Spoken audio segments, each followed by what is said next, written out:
안녕하세요. 책 읽어주는 파란지구입니다. 이 시간에는 네빌 고다드의 리액트 챕터 11, 12 시간입니다. 꼭 연재해서 듣지 않더라도 각 챕터마다 보물 같은 글이 아주 많이 숨어 있으니까 잘 들어주세요. 챕터 11 기억 교정. 상상력인 당신은 삶에 대한 반응들 모두가 합해진 존재입니다. 이 반응이 당신이 겪고 있는 사건들의 유일한 원인이자 당신의 삶을 설명할 수 있는 것입니다. 당신의 세상이 마음에 들지 않습니까? 그러면 삶에 대한 반응을 바꾸면 됩니다. 당신이 자신에게 잔혹할 정도로 솔직해져서 당신에 의해 만들어졌고 당신에게 비추고 있는 당신의 반응들을 인정한다면 인생은 더 쉬워질 것입니다. 인생의 목적이 있습니까? 어떤 목표를 갖고 있습니까?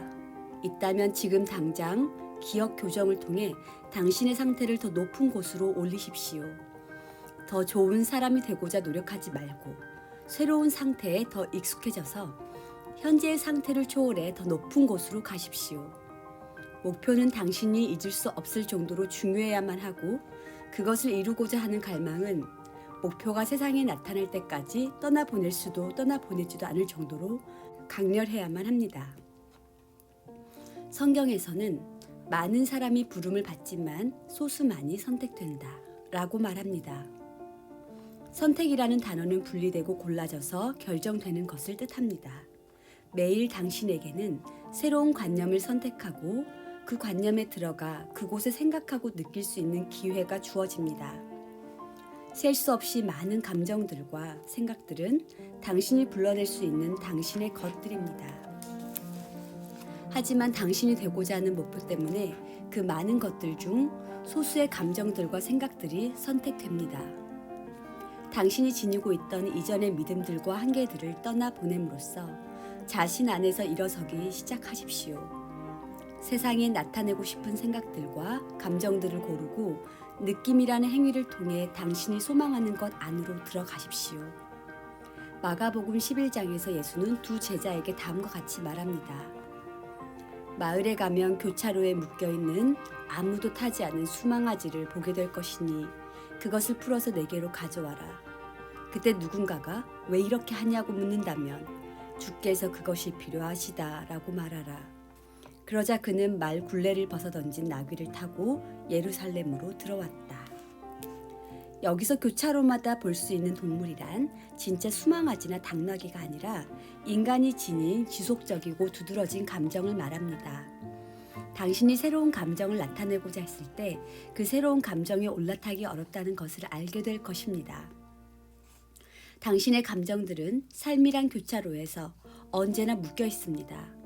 이전에 안정되었다는 감각을 느껴보지 못했던 사람이라면 안정이라는 새로운 감각에 올라탔다 몇 초가 안 되어 떨어질 겁니다. 하지만 중요한 것은 도전입니다. 상상력을 훈련하면 어떤 감정이라도 올라탈 수 있고 그것을 타고 이상적인 상태가 구체화된 모습인 평화의 도시로 들어갈 수 있습니다. 하나의 감정은 어떤 욕망을 지니고 있느냐에 따라 오를 수도 있고 그를 수도 있습니다. 당신이 당신의 욕망에 몸을 맡길 때 편하지 않다면 잘못된 길로 가고 있는 것이고 결코 그 욕망이 실현된 곳에 도달할 수 없습니다. 하지만 그 느낌이 자연스럽고 그 믿음을 계속 고집한다면 현실이 될 것입니다. 때때로 목표가 자연스럽게 느껴질 때라도 의심이 스멀스멀 기어올라 목적지에서 당신을 멀어지게 하기도 합니다. 이런 일이 일어나더라도 자신을 책망하지 말고 그저 원하는 감정으로 돌아가 다시 올라타십시오. 짐승은 묶여있는 것이 아니기에 당신과 그것이 하나가 될 때까지 올라타기를 반복해야만 합니다. 의식이 현실입니다. 따라서 자신이 소중하다는 느낌, 안정됐다는 느낌, 품이 있다는 느낌을 사실로 받아들이십시오. 당신이 지금 인식하고 있는 모습, 당신은 바로 그 모습입니다. 지금 기억하고 있는 모습이 아닌 다른 모습이 되고자 할 때 당신이 원하는 상태는 지금 현실이라고 인식하고 있는 상태만큼이나 실제입니다. 소망하는 그것이 되었다고 인식함으로써 그 새로운 상태에 들어가십시오. 그리고 계속 고집하십시오. 새로운 상태에 대한 느낌을 찾아내어 그것을 타고 예루살렘으로 들어가십시오. 성서는 우리 인간에게 목표와 하나가 된 모습으로 그리고 그 방향으로 걸어가는 모습으로 자신을 기억하라고 말합니다. 오직 자신을 훈련하고 통제할 때에만 목표를 구현할 수 있습니다. 마가복음 11장에서 마가는 이렇게 말합니다. 그대가 원하는 것이 무엇이든 그대가 이미 받았다라고 믿어라. 그러면 그렇게 될 것이다. 그리고 언제든 기도하고 서 있을 때 용서하라. 당신은 어떻게 소망을 성취하고 다른 일을 용서합니까? 타인에게 있다고 생각되는 단점을 찾아내어 그것을 당신으로부터 제거함으로써 그리고 그곳에 당신이 표현하고 싶은 느낌을 대신 심음으로써 그 일을 할 수 있습니다. 이것을 해냈을 때 당신은 기도가 응답된 상태에 올라간 것입니다. 기도는 이미 이루어졌다는 믿음에 좌우됩니다. 욕망은 당신이 도약하는 발판입니다. 당신이 소망하는 상태에 서 있을 때 발밑의 발판이 흔들리고 땅이 진동하는 것을 보게 될 것입니다. 당신의 이성과 외부의 감각이 소망을 거부하고 있을지라도 계속해서 소망이 이루어진 것을 인식한다면 인식하고 있는 그것은 현실이 될 것입니다. 오늘 밤 당신을 위한 행복한 목표를 만들어 보고 이루어진 것을 느껴보십시오. 그것을 인식하여 당신과 그 느낌을 하나로 만드십시오.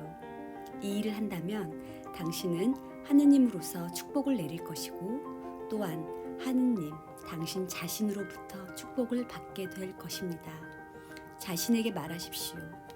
나와 나의 아버지는 하나이다. 사람들이 하느님이라 부르는 그분이 바로 당신 내면의 자아입니다. 그분은 바로 당신이 경이로운 의식이기에 당신과 그분의 관계는 가깝다는 말로도 그 가까움을 표현할 수 없습니다.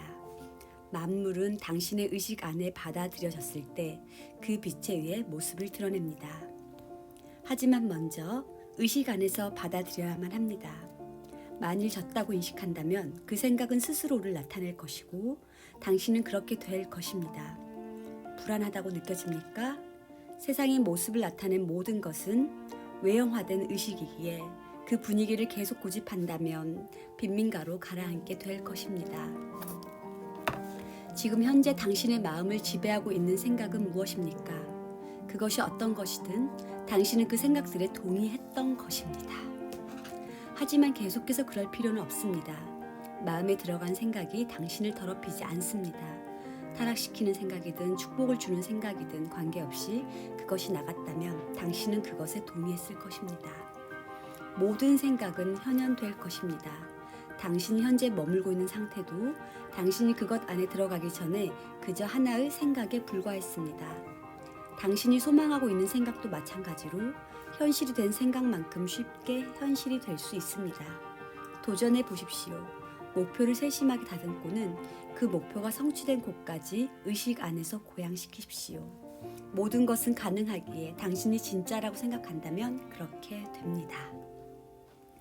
기억 교정은 당신의 목표를 기억하는 것입니다. 그래서 하루 일과를 하면서도 자신이 정신적으로 어디에 위치하고 있는지를 자신에게 물어야만 합니다. 당신의 진짜 존재는 마음 세상에서 살고 있으며 그곳에 당신은 진흙탕에서 걷고 있을 수도 계곡이나 산꼭대기에서 걷고 있을 수도 있습니다. 당신이 어떤 상태에 들어갈지 오늘 바로 고르십시오. 그것의 분위기를 느껴보고 이루어진 것을 받아들이십시오. 그리고 그렇게 사실로 받아들인 것에 믿음을 유지하십시오. 당신의 이성과 감각이 그 존재를 부정하고 있을지라도 당신의 끈질김이 현실로 바꾸어 버릴 것입니다. 상상력인 당신은 삶에 대한 반응들 모두가 합해진 존재입니다. 이 반응이 당신이 겪고 있는 사건들의 유일한 원인이자 당신의 삶을 설명할 수 있는 것입니다. 당신의 세상이 마음에 들지 않습니까? 그러면 삶에 대한 반응을 바꾸면 됩니다. 당신이 자신에게 잔혹할 정도로 솔직해져서 당신에 의해 만들어져 당신을 비추고 있는 당신의 반응들을 인정한다면 인생은 더 쉬워질 겁니다. 긍정적인 방향으로만 반응하겠다고 결심하십시오. 긍정적인 생각들은 긍정적인 결과들을 만듭니다. 당신이 세상을 다르게 본다면 당신의 의식은 변하게 되고 그에 따라 당신이 겪게 될 미래의 사건들도 변화합니다. 욕망은 항상 현실의 옷을 입을 준비가 되어 있습니다. 하지만 욕망 그 자체만으로는 태어날 수 없습니다. 반드시 인간의 혈통이 필요합니다. 당신이 바로 다른 이의 도움 없이도 혼자 임신하고 아이를 태어나게 한 성서에서 마리아라고 부르는 인간의 상상력입니다. 인간은 하느님을 본떠서 만들어졌다 라고 말해집니다. 당신의 존재가 아버지 하느님이고 마리아인 당신은 하느님의 욕망을 잉태합니다. 당신 안에 당신의 비밀을 꽉 걸어 잠그고 잉태됐다는 믿음으로 걸어 나가십시오. 그러면 그 결실을 보게 될 것입니다. 우리 모두가 성서의 마리아입니다. 마리아는 물, 즉 신비에 대한 정신적 진리를 뜻합니다. 성경을 문자 그대로 받아들인 잘못된 관념들을 마음에서 씻어낸 당신은 세례를 받고 물에서 태어납니다. 그 후 소망하는 모습이 되었다는 믿음을 유지하고 산다면 당신은 성스러운 욕망으로 잉태된, 다시 말해 성령으로 잉태된 아이를 낳게 될 축복받은 처녀입니다. 챕터 11이 끝났습니다. 챕터 12 종착지. 병약한 사람은 그저 자신이 그렇다고 인식하기 때문입니다. 병약한 자가 나는 건강하다라고 말하게 하고 배고픈 자가 나는 풍족하다라고 말하게 하고 근심 걱정 많은 자가 나는 평화롭다라고 말하게 하십시오. 그러면 그들의 의로운 올바른 의식이 인식한 것들을 현실로 만들어낼 것입니다. 사랑만이 유일하고 진실한 힘이기에 당신이 지닌 사랑의 크기만큼 당신에게 힘이 주어집니다. 성서에는 왕국이 강탈당하는 이야기가 나오는데 그건 어떤 잔혹한 인물을 묘사한 것이 아닌 우리의 인식 상태를 높이 고양시킬 사랑의 힘에 관한 내용입니다. 마음의 세계를 이해한다면 삶이란 것이 영원하기에 궁극적인 종착역이 없다는 것을 알게 될 것입니다. 삶이란 갈망을 달래는 것이고 삶의 주된 원동력은 욕망입니다. 인간을 존재의 더 높은 상태로 올라가게 하기 위해 십자가의 수직선들이 정연하게 놓여 있습니다. 우리 인간은 욕망이라는 발판을 통해 이것을 하나씩 올라갑니다. 다른 진실한 교사들처럼 저도 현 인류의 상태가 지닌 폭력성을 어떻게 극복하는지에 대해 가르칩니다. 많은 면에서 우리 현 인류는 앞세대들을 넘어 진보했지만 폭력성은 여전히 남아있습니다. 저는 당신이 폭력적이고 부정적인 본성을 극복하기를 바랍니다. 만일 그렇게 한다면 당신은 의식 안에서 올라 당신을 기다리고 있는 운명과 마주하게 될 것입니다. 매 순간 당신에게는 폭력성을 극복할 수 있는 기회가 주어집니다. 어떻게 극복할까요? 의식만이 유일한 실체이고 당신의 의식 안에 존재하는 것만이 실체를 지닌다는 태도를 통해 이 일을 할 수 있습니다. 이 태도를 통해 삶에 일어나는 사건들의 유일한 원인을 발견하게 될 것입니다. 당신이 삶에서 하는 반응들이 당신이란 존재를 정의합니다. 이것들이 변하지 않는 한 당신의 삶이 여전히 그대로일 것입니다. 당신의 세상은 당신의 인식 상태가 투영된 것에 지나지 않습니다. 의식은 유일한 실체이자 삶의 현상들의 유일한 원인입니다. 따라서 의식 안에 변화가 일어나기 전까지 외부의 변화가 일어난다는 것은 불가능합니다. 당신이 동의한 것들 모두, 받아들인 것들 모두, 그것이 좋은 것이든 악한 것이든 이도저도 아닌 것이든 당신의 나라는 인식을 통해 당신의 세상에 투영됩니다. 안정적인 삶이 당신의 목적이라면 안정에 대한 인식을 강렬하게 만들고 느껴서 자신에게 난 안정적이다 라고 말할 수 있을 정도가 되어야만 합니다. 폭력과 불만을 받아들이든 마음의 안정과 평화를 받아들이든 자유롭게 선택할 수 있습니다. 인식을 통해 당신이 동의하는 것이면 그것이 무엇이든 당신의 것이 될 것입니다. 당신이 목표로 하는 것은 항상 당신이 서 있는 곳보다 더 높은 곳에 있습니다. 매 순간 당신이 소망하는 모습과 하나된 것을 인식하고 있는지 자문해 보십시오. 그러면 자신이 목적에서 얼마나 멀어져 있는지 혹은 얼마나 가까운지 알 수 있을 것입니다. 만약 당신의 대답이 자신을 안정적으로 인식하지 못했다는 것이라면 다시 한번 원하는 상태에 이미 있다고 주장하십시오. 그리고 계속 고집하십시오. 어쩌면 다음날 일상을 관찰할 때 당신의 인식보다 강해진 것을 발견하게 될지도 모릅니다. 홀로 서서 나는 그것, 즉 소망하는 것이라고 인식하기에 나는 이미 나라고 인식한 바로 그 존재이다 라고 외치는 법을 배우십시오. 다른 이들이 어떻게 반응하는지 신경 쓰지 말고 그들의 행동에 대한 당신의 반응이 어떤지만을 살펴보십시오. 시선을 내부로 돌리고 당신의 폭력적인 성향을 애정이 넘치는 것으로 바꾸십시오. 그렇게 하십시오. 그러면 삶의 사다리로 올라가 당신의 목적지에 다다를 것입니다. 다른 사람의 노력으로 새로운 생각의 상태가 현실이 된다는 것은 불가능합니다. 당신이 발을 디딜 반석은 당신의 의식입니다. 이것 외에 다른 땅들은 바닥으로 꺼지는 모래입니다. 단순히 시간이 흘렀기에 새로운 관념이 세상에 나올 것이라고 기대하는 것은 가장 바보 같은 생각입니다. 당신이 찾고 있는 것은 우리의 눈앞에 모습을 나타내기 전에 반드시 생명을 얻어야만 합니다. 우리가 무언가를 정신적으로 알고 있다는 것과 영적으로 알고 있다는 것은 완전히 다릅니다. 뿌린 것을 수확하게 되는 법칙에 대해 당신에게 가르쳐 줄 수 있습니다. 당신은 나의 책을 통해 이 법칙을 어떻게 현실에 적용할 수 있는지 읽어 부를 축적하는 데 필요한 단계들을 이해할 수 있습니다. 하지만 내부에서 나는 부유하다라고 의식으로 말할 때까지는 부에 대해 영적으로 알지 못합니다. 병약한 사람은 그저 자신이 그렇다고 인식하기 때문입니다. 병이 약한 자가 나는 건강하다라고 말하게 하고 배고픈 자가 나는 풍족하다라고 말하게 하고 근심 걱정 많은 자가 나는 평화롭다라고 말하게 하십시오.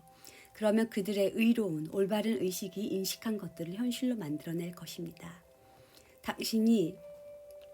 당신이 그것이 될 때까지 당신은 그것을 아는 것이 아니기에 만일 사랑이 무엇인지 안다면 당신은 사랑의 존재가 될 것입니다. 제가 지금 가르치고 있는 것은 원하는 존재가 되는 기법이자 하나의 상태를 영적으로 아는 기법입니다. 요엘서에서는 나약한 자가 나는 강하다라고 외치게 하라 라고 말합니다. 단순히 육체에 관해서만 말하는 것이 아니라 존재의 모든 측면을 두고 하는 말입니다. 당신의 영이 소망을 자연스럽게 느낄 때만이 세상에 투영될 것이기에 당신이 소망하는 것을 영적으로 알도록 하십시오. 당신이 당신의 모습으로 확언하지 못하는 것은 절대 현실에서 경험할 수 없다는 것을 명심하십시오. 깨어나십시오. 내면 안에서 무슨 일이 일어나고 있는지 보다 더 많이 알아채십시오. 이쪽 저쪽 기웃거리면서 다른 이들에게 그 일이 일어나게 될지 아닐지 묻지 말고 당신의 십자가를 들어 시선이 내면을 향하게 하십시오. 그리고 소망이 현실이라고 의식 안에서 좀 주장하십시오. 이제 이 주장이 당신의 세계에서 단단한 현실이 되는 것을 지켜보십시오. 당신은 말씀의 실천자가 되어 당신이 한 일에 대해 축복을 받아야만 합니다. 제 말을 삶에 적용하지 않는다면 지금 모습 그대로 계속 그렇게 남아있을 것입니다. 당신의 욕망이란 당신의 숨겨진 모습입니다. 왜냐하면 당신은 이미 원하는 사람이 되었기 때문입니다. 그대가 나를 이미 찾아내지 못했다면 그대는 나를 찾으려 하지도 않을 것이다. 그대가 나를 이미 찾아내지 못했다면 그대는 나를 찾으려 하지도 않았을 것이다. 당신이 삶에서 지금 하고 있는 반응들을 세상에 표현하고자 하는 반응으로 바꿀 때 당신은 당신이 찾고 있는 존재를 찾게 될 것입니다. 영향력을 행사하거나 권력을 행사한다거나 누군가에게 도움을 요청할 필요는 없습니다. 해야 할 일이라고는 그저 당신의 태도를 바꾸는 것뿐입니다. 당신의 목적을 섬세하고 뚜렷하게 정한 후에 이것과 관련해서 당신 내면의 대화와 반응들을 주의 깊게 관찰하십시오. 당신의 생각과 반응이 잘 훈련되어 있다면 당신의 나가 당신을 더 높은 상태로 들어올려 목적지까지 데려다 줄 것입니다. 당신의 동료들은 비난의 대상이 아니라 깨워야 할 대상입니다. 당신 자신을 깨우는 것을 통해 그 일을 합니다. 당신이 의식 안에서 올라가면 당신과 함께 모든 사람도 함께 올라갑니다.